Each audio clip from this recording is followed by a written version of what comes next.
Home in Orange County schools, enrollment declined by more than 6,000 students this year. This is a crisis for Florida public schools as families choose homeschooling and private schools. As West 2's Gail Pascal Brown reports, the school board is going to have to make some tough decisions.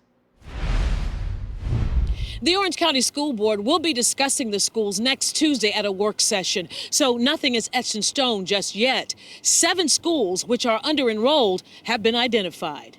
The decision to close a school is not something that any single one of us wants to do. It's not something the superintendent wants to do.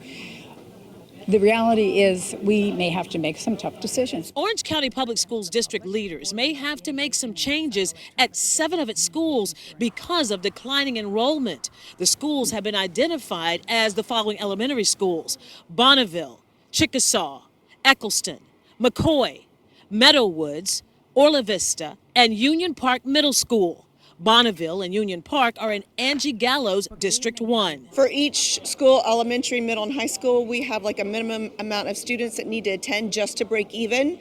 The 7 schools that have been identified do not meet that minimum. They're like 60% below that minimum. So that's why we're having the conversations. Gallo says they're looking at reimagining the schools, possibly consolidating them. However, no decision has been made.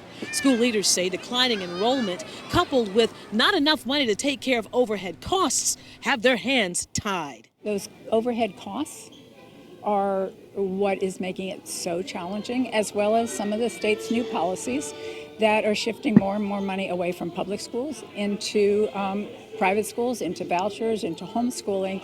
All of this is putting a lot of pressure on how much we can absorb of those overhead costs. We're not funded enough from Tallahassee to be able to afford to keep these low enrolled schools open. Meanwhile, under a new state law, charter schools, under a program called Schools of Hope, have requested to move into the campuses with declining enrollment rent-free. How many requests have you had?